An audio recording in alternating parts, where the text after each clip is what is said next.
Wow, ಜೇನಿನ ಸಿಹಿಯ ಸವಿಯನ್ನು ನಾವೆಲ್ಲರೂ ಸವಿದಿದ್ದೇವೆ. ಜೇನುತುಪ್ಪ ಮತ್ತು ಜೇನುನೊಣದ ಉಪ ಉತ್ಪನ್ನಗಳಿಂದ ಮನುಷ್ಯನ ಹಲವಾರು ಕಾಯಿಲೆಗಳಿಗೆ ಹಾಗೂ ಮಾನವ ಜಾತಿಯ ಸಮೃದ್ಧಿಗೆ ತುಂಬ ಉಪಯೋಗವಾಗಿದೆ. ಜೇನಿನಿಂದ 75% ಕೃಷಿ ಬೆಳೆಗಳಲ್ಲಿ ಪರಾಗಸ್ಪರ್ಶದಿಂದ ಆಹಾರ ಉತ್ಪಾದನೆಯಲ್ಲಿ ಸಹಾಯವಾಗಿದೆ. ಜೊತೆಗೆ ವನ್ಯಜೀವಿಗಳ ಆಹಾರ ಮೂಲವಾಗಿರುವ ಕಾಡು ಗಿಡಗಳನ್ನೂ ಉಳಿಸುತ್ತಿದೆ. ಆದರೆ ವಿಷಾದಕರ ಸಂಗತಿ ಏನೆಂದರೆ, ಮನುಷ್ಯನ ಸ್ವಾರ್ಥಕ್ಕಾಗಿ ಕಾಡುಗಳ ನಾಶ, ವಿವೇಚನೆ ಇಲ್ಲದ ವಿಷಪೂರಿತ ಕೀಟನಾಶಕಗಳ ಬಳಕೆ, ಪರಿಸರ ಮಾಲಿನ್ಯದಿಂದ ಇವುಗಳ ಸಂಖ್ಯೆಯು ದಿನದಿನಕ್ಕೂ ಕಡಿಮೆಯಾಗುತ್ತಿದೆ. ಜೇನುಹುಳುಗಳ ಸಾವಿನ ಪರಿಣಾಮ ಕೃಷಿ ಮತ್ತು ಆಹಾರ ವ್ಯವಸ್ಥೆಯ ಮೇಲೆ ನೇರವಾಗಿ ಪರಿಣಾಮ ಬೀರುತ್ತಿದೆ.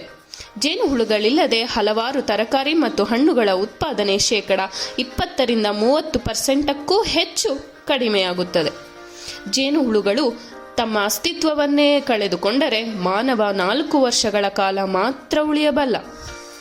ಆದುದರಿಂದ ಪ್ರತಿಯೊಬ್ಬ ರೈತರು ಜೇನಿಗೆ ತೊಂದರೆಯಾಗದ ಕೀಟನಾಶಕಗಳನ್ನು ಆಯ್ಕೆ ಮಾಡಿ ಮತ್ತು ಅವುಗಳ ಸಿಂಪಡಣೆಯನ್ನು ವಿಶೇಷವಾಗಿ ಮುಂಜಾನೆ ಮತ್ತು ಮಧ್ಯಾಹ್ನದ ಸಮಯದಲ್ಲಿ ಮಾಡದಿರಿ. ಏಕೆಂದರೆ ಈ ಸಮಯದಲ್ಲಿ ಜೇನುಹುಳುಗಳ ಚಟುವಟಿಕೆ ಹೆಚ್ಚಾಗಿ ಇರುತ್ತದೆ. ಆದ್ದರಿಂದ ವಿಶೇಷವಾಗಿ ಜೇನುಹುಳುಗಳಿಗೆ ಹಾನಿಯಾಗದಂತೆ ಸಂಜೆಯ ವೇಳೆ ಸಿಂಪಡಣೆ ಮಾಡಿಕೊಳ್ಳಿ. ಜೇನುಹುಳುಗಳು ಕೃಷಿಯ ಪ್ರಮುಖ ಹೀರೋಗಳು.